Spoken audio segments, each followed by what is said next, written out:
jest w tej chwili boom na headsety VR, na okulary wirtualnej rzeczywistości. Microsoft ma swoje, Samsung ma swoje. Oculus Rift kupiony jakiś czas temu przez Facebooka był jednym z pionierów. I kiedy myśli się o zastosowaniu tego typu urządzeń, to pierwsze na myśl przychodzą gry. Przede wszystkim, ale to chyba nie jedyne wykorzystanie tego typu urządzeń. Wydaje mi się, że to jest dopiero ekscytujący początek, bo nasza rozmowa wydaje mi się, że będzie bardziej ciekawsza, jeżeli porozmawiamy tak, jakby to był moment, że headsety, które tak nazywamy, są dostępne dla wszystkich. Bo wtedy zaczyna się tak naprawdę zabawa. Okulary, czy to będą Oculus, czy ich partnership z Samsungiem, są tylko jedną z możliwości wejścia w wirtualną przestrzeń.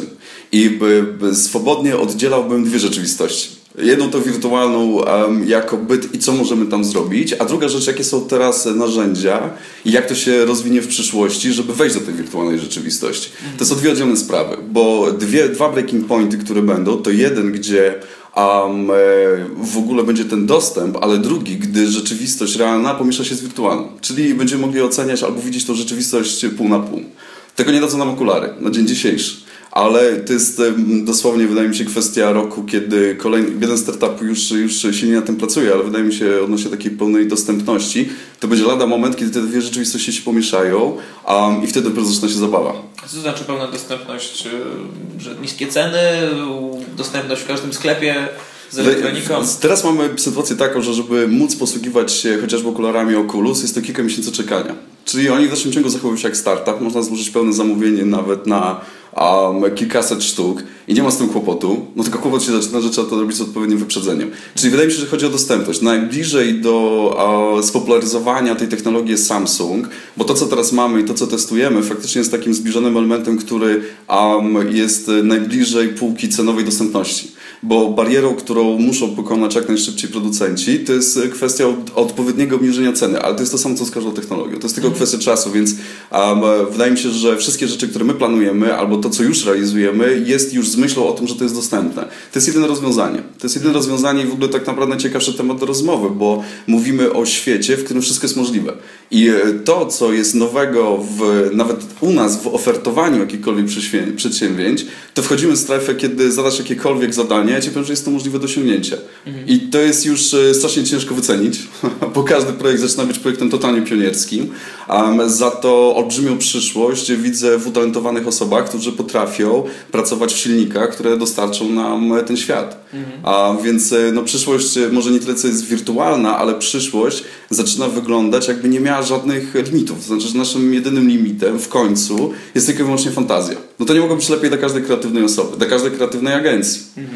I teraz jak się zmieni świat, bo świat marek w prezentowaniu najlepiej chyba pokaże też taki przykład, że wydaje mi się, że połowa budynków czy przedmiotów przestanie w ogóle istnieć, bo gdy pomieszamy ten świat i zaczniemy patrzeć na rzeczy rzeczywiste, pół na pół, czyli część rzeczy, które znajdują się na przykład tutaj w tym pokoju, będzie wirtualnych i nasz mózg da się oszukać, to po co w ogóle je produkować? A to jest to, co zastanawiało mi się świetnym case'em, który jest w przypadku iWatcha, bo zastanawiam się nad jedną rzeczą.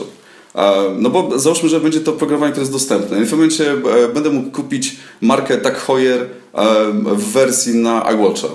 To za co płacę? Za markę. No i będzie widać, jaka jest kwota teraz marki. Z jednej strony kusząca wizja, z drugiej strony przerażająca, że damy się oszukać, że część będzie wirtualna, część realna, to tak budzi to jeszcze pewien niepokój na pewno. Więc może zanim wybiegniemy jeszcze tak daleko w przyszłość, to wróćmy trochę na ziemię do dnia dzisiejszego, jak to się brzydko określa. Tak. I co w takim razie na dzisiaj jest możliwe z wykorzystaniem tej Wszystko. technologii? Wszystko jest możliwe. Dobrze. Ale do czego chcą stosujemy? klienci? Do czego chcą klienci, jeśli już schodzimy do takich relacji agencja, klient i wchodzi w ten miks wirtualna rzeczywistość? Okej, więc wydaje mi się, że to znowu, że co powoduje jakby ramy dla projektów prowadzonych, to, że one jakby ekspozycja czy wejście w ten wirtualny świat jest tylko w wybranych miejscach przez dostępność. Czyli jeżeli mówimy o wykonaniu pewnego rodzaju działań, one są przeznaczone do eventów publicznych, bądź małych spotkań, bądź prezentacji. Czyli nie mówimy o regularnych kampaniach, które są skierowane do setki tysięcy osób, bo nie ma możliwości rozprowadzenia tej informacji, czy też tego nośnika. Więc mówimy o rzeczach, które są kontrolowane, ale w formie bardziej prezentacyjnej na dzień dzisiejszy. I teraz zakres tego znam już od dłuższego czasu, od pierwszych pojawienia się chociażby okularów Oculus, gdzie stało się to na początku przedmiotem tylko i wyłącznie rozrywkowym. Okay? Czyli, że w ogóle można wejść w ten świat, to już było wow, że jest on wirtualny, a mój mózg oszukuje się, bo to, co jest przełomem, to niezależnie od jakości obrazu, o czym się przekonaliśmy, bo na początku to było naprawdę nie do przyjęcia. Znaczy, to z punktu widzenia takich jakościowych, czy żeby z sumieniem to komuś polecić, to był gadżet. Teraz to się zmieniło. Ale mózg dawał się oszukać odnośnie percepcji przestrzeni, wielkości, oddechu i okazało się, że nie muszę mieć super wyspecjalizowanej designu w środku, czy jakości, żeby móc już coś przeżyć. I to jest dużo. No i teraz gdzie to można zastosować? No wszędzie tam, gdzie ważny jest kształt, przestrzeń, obiekt, informacje, które mogę obejrzeć, ale nie mam do tego bezpośredniego dostępu. Więc to jest pierwszy sposób wykorzystania. W tym, gdzie my znaleźliśmy pierwszy możliwość wykonania naszej pracy, czy tej nowego sposobu budowania historii, to był rynek deweloperski, gdzie zaczęliśmy budować budynki wirtualnie. Co się zmieniło? Tam na tym rynku najważniejsze jest to, żeby pokazać ludziom, którzy nie mają wyobraźni, a za to mają pieniądze, żeby kupować budynek w takiej skali, z takimi możliwościami, żeby mogli odczuć, jaki będzie ich final outcome, jaki będzie finalny ich efekt. Jaki będzie efekt tej budowli. I teraz dzięki tej technologii można wszystko. To znaczy mamy wbudowane budynki od samych fundamentów, od garażu, poprzez tarasy, podłączony do tego totalny widok z okna, połączenie dwóch światów, czyli fizycznie zrobionego zdjęcia, które jest połączone z całą technologią 3D, gdzie możliwość obcowania czy przeżycia, jak będzie wyglądało moje biuro na 30. piętrze wieżowca w centrum, jest jak najbardziej realne. I teraz możliwości wejścia do tego świata są różne. A my poprzez narzędzie, które nazwaliśmy Xwalk, jest to nasza platforma, która została stworzona w naszej spółce, dajemy możliwość wejścia i poprzez okulary, ale także dostęp poprzez tablet. I teraz jakby efekt jest oczywiście zupełnie inny, bo okulary umożliwiają to, że znajduję się w środku. Czyli oszukuje się i faktycznie mój mózg oszukuje i błędnik oszukuje rzeczywistość, że chodzę po biurze, widzę mój widok z okna, widzę faktycznie przedmioty tak, jak tu siedzimy. Czyli najbliższe temu, jak można sobie to wyobrazić, jaki jest ten efekt, to jest tak, jak tu siedzimy, pan widzi mnie, ja widzę pana. To dokładnie tak to wygląda. Niczym to się nie różni. Za to dostępność tej technologii, którą stworzyliśmy, czy rozwiązań technologicznych, połączenia istniejących programów, umożliwia to, że Oculus jest tylko jednym z nośników.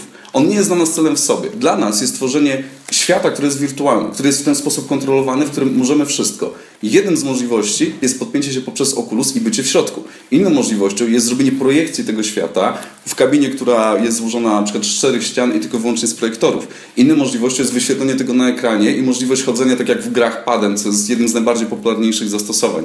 Więc dlatego oddzielam jakby dwie rzeczy. Jedno to jest tworzenie wirtualnego świata, a drugie to jest możliwości podpięcia się do niego. Branża real estate, branża nieruchomości jest taka dość naturalna, ale także chyba wszystkie showroomingi mogą w ten sposób być robione. Czy macie też takie zapytania? Tak, mam, dokładnie. Takie realizacje na koncie albo planowane realizacje? Najwięcej mamy na rynku deweloperskim i to, co jest w trakcie realizacji, to są te z innych branż, bo to jest, powiem szczerze, tam jest największy przestrzeń do edukowania czy badania tych możliwości. Wydaje mi się, że tą rzeczą pierwszą, która jest, to jest cały czas ta skala. Tak? I wtedy pytaniem jest to, co cały czas powraca, ten pytanie o merdżowanie Tag Heuera z możliwościami iWatcha, bo co dokładnie będziemy płacić? Za co? Czyli, że za dotyk faktycznie tego, że nie wiem, że to jest Ferrari, za możliwość obejrzenia tego, za markę, co jest ceną tej marki. Wydaje mi się, że też bardzo fajnie zmieni się kwestia jakby wartościowania brandu, czyli co stanowi o tej sile. No przede wszystkim, tak jak sobie o tym myślę, to będziemy płacić za doświadczenia. Tak, to pięknie pan to oceni. Wydaje mi się, że doświadczenie to jest jednym z najlepszych rozwiązań. My nazywamy w naszej firmie podróż przez wirtualny świat jako storytelling. I Xwalk jako narzędzie jest narzędziem multikanałowe, to znaczy poprzez połączenie wielu różnych elementów umożliwia to, że ten doświadczanie marki jest, że mamy komfort wyboru. Tak? Jeżeli nie możemy się doczekać, jak Samsung zostanie spopularyzowany, bo mam 2 w 1, mam dostęp z poziomu tabletu, mogę wejść albo momentalnie zrobić z tego headset i wejść do środka. Na rynku deweloperskim to jest coś, co sygnalizując tylko, że na tym pracuję, i to było kilka miesięcy temu, to już mieliśmy kolejkę ludzi, którzy chcieli się do tego zapisać. Miesiąc temu jak była premiera i faktycznie wszystko to, o czym opowiadałem, powiedziałem, że to będzie, stało się, można było tego dotknąć, wejść do środka, mieć to w dłoniach, bawić się tymi wszystkimi narzędziami, otworzyło nam olbrzymie horyzonty nie tylko w Polsce. żeby wejść w ten świat jest w tej chwili dość wysoka bariera dostępności, a jeśli chodzi o samą realizację takiej kampanii, jakie są w tej chwili te bariery, ale chciałbym się dowiedzieć, jaka jest taka minimalna w tej chwili bariera wejścia dla jakiejś marki, żeby spróbować cokolwiek sensownego zrobić z wirtualną rzeczywistością. Wydaje mi się, że w pewien sposób wyobrażenie o cenach jest bardzo dostępne, bo zacznijmy od tego, że jeżeli wykorzystuję w reklamie, nie robię zdjęcia, robię mock-up produktu, robię mock-up w 3D, mock-up to jest zła nazwa, ale robię jego generalnie całą bryłę w 3D i ta bryła jest dostępna, hej, no to już część roboty mam za sobą. Bo bryła jest dostępna, więc kwestia jakby wyceny i ile kosztują takie rzeczy na rynku, to jest to samo. To generalnie jakby informacja o tym, czy wyobrażenie o skomplikowaności tych kosztów, to jest dokładnie porównanie, ile będzie kosztowało na start wybudowanie przysłowiowego Ferrari w 3D z każdym szczegółem, nałożenie wszystkich tekstur wygląda 1 do 1. Znamy to z renderów. To jest pierwszy koszt. Teraz druga rzecz to jest, co się dzieje naokoło.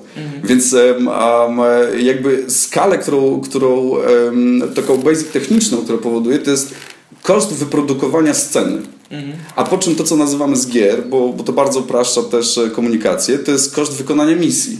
Bo misja dla nas to już jest później to, co kreatywnie lubią najbardziej. To jest historia, co ma tam się zdarzyć. Bo szczerze, wybudowanie budynku i postawienie go w centrum i danie komuś gamepada, joysticka albo Oculusa, żeby wszedł do środka, to jest minuta zabawy. Niczym się nie sprzedaje. To będą potrafili wszyscy, tak jak z każdą technologią. Ale to, co się liczy, to jest to, co potrafi zrobić w środku. Może nie zawsze, ale jednym z porównań to jest do działalności też eventowej. Czyli, że jeżeli robimy rzeczy i to, co później stało się bardzo popularne, czyli wszystkie filmy wiralowe, które zostały nakręcone na podstawie rzeczy, które się faktycznie zdarzyły, ale zostały w pełni zainscenizowane. Mamy kontrolę tylko do momentu całej sceny, którą budujemy. Jeżeli dzieje się coś na 2 ulicach, kontrolujemy 2 ulice. No to teraz przenieśmy się do wirtualnej rzeczywistości, no kontrolujemy wszystko, to znaczy nie ma ulic, to znaczy, że to, co nam kiedyś obiecali w Matrixie, tak, no to leżą te pigułki na stole i one faktycznie istnieją. No tylko zabawa cały czas polega na tym, że są różne drogi i różnych klientów, których spotykamy, z którymi współpracujemy i mają różne wymagania, bo dla niektórych to, co w tym momencie opowiadam, to już jest za dużo i oni potrzebują, no ja po prostu chciałbym, żeby to stało na stole. Świetnie. Ja poczekam. Postawimy to na stole. No i po czym każdy oceni, no dobrze, no to można obejść 2 razy wokół tego stołu i zobaczyć to, co stoi. Co dalej. I to, co dalej jest najbardziej rzeczą, którą wszyscy będą pożądani. Więc kwestia jest taka, że jeżeli się rozumie, jeżeli przyjmuje się za rzeczywistość wirtualną, że jest to po prostu rzeczywistość i że faktycznie jest to olbrzymie połączenie, najłatwiej wtedy można wyobrażać sobie te możliwości. I jakie są ograniczenia? Tylko i wyłącznie wyporność urządzeń, na którym jest to odtwarzane. Jeżeli mamy to stacjonarny komputer podłączony do Oculusa, kurczę, to w ogóle możemy wszystko. Im lepszy komputer, im większy procesor, naprawdę jakby skala rzeczy i detalu jest idealna.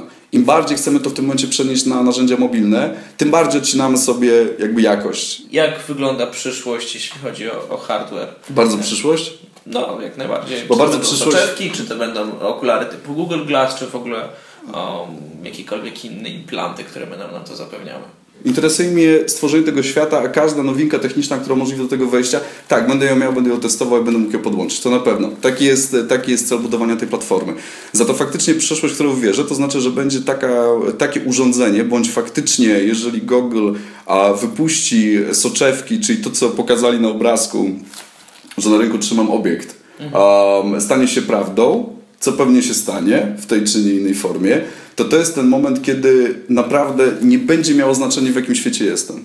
Nie będzie miało znaczenia, bo nawet umeblowanie domu, czy rzeczy, które są, ja odwołam się jeszcze do samej sztuki, tak? Jeżeli są rzeczy w domu, z których nie korzystam, mają tylko wyglądać i być obecne, no to de facto ja mógłbym mieć przysłowiowo tą prawdziwą Mona Lisę u siebie w pokoju 1 do 1 i ją widzieć. I to jest bez znaczenia, czy ona tam wisi, czy nie. I wydaje mi się, że im każde pokolenie, które będzie wyrastało w tej technologii, w pewnym momencie nawet ta jakość, jeżeli nie uda się z jakichś przyczyn jeszcze bardzo długo stworzyć przestrzeni realnej nie do odróżnienia, bo nie jesteśmy na to jeszcze gotowi. To znaczy wiem, że jesteśmy w wirtualnym świecie poprzez jakość tego wykonania, ale w pewnym momencie też to się zatrze. I pytanie, czy zatrze się to tak, że dzięki urządzeniu, które dostarcza to wrażenia, czy de facto rodzić będziemy się już z tym chipem, który będzie projektował te dwie rzeczy. I tak może być. Znaczy, ja się w ogóle nie obawiam tej przyszłości, bo nawet jeżeli ona dla nas być może jest teraz przerażająca, to kiedyś to będzie totalna normalność. Po prostu to jest jakieś urządzenie. Bardziej robotę będą mieli terapeuci, psychologowie w jaki sposób przygotować nas na to, co może się w tej sytuacji zdarzyć. Bo niech pan sobie wyobrazi sytuację z dziećmi i z aplikacjami, które są dostępne na iPada. Tak, 4-letnie dziecko po prostu potrafi już wymiatać na iPadzie, budować roboty, te roboty mają różne kształty, mają takie aplikacje. No, a teraz ten dzieciak będzie mógł sobie stworzyć takiego kolegę, który będzie siedział koło niego. No, z tej aplikacji. I teraz to, co było 3D i było połączeniem pszczoły z robotem i z żabą, to teraz będzie siedziało koło niego i będzie mógł z nim podróżować, rozmawiać, dyskutować, zaprzyjaźnić się. To samo się tyczy dorosłych. Moim zdaniem to, co jest też pytaniem za 100 punktów, to jest, gdzie będą granice zdrady. Proste, bo to, co można teraz zrobić i to, z czym mieliśmy do czynienia, widzieliśmy, jakie są możliwości, no to jest pytanie, właśnie o to chodzi, że gdzie jest ta granica realności, którą odczuwamy? Czy w dalszym ciągu to jest taki świat, który schowam pod stołem, czy wykasuję historię w internecie? Czy kwestia jest taka, że faktycznie te emocje, które się zostaną wywołane, był piękny film She, bo się nazywa Her. Dokładnie. To jest to samo, tylko faktycznie my zaczynamy widzieć tą postać. Oni mieli problem z tym, żeby się dotknąć przestrzeni. My nie będziemy mieli tego problemu. I co wtedy? Ale to już jest temat na kolejną długą rozmowę i moglibyśmy spokojnie kilka godzin przegadać i pewnie byśmy do żadnych wniosków nie doszli, ale za to by się bardzo dobrze rozmawiało, więc może następnym razem, a za dzisiaj już dziękuję. Jasne, dziękuję bardzo.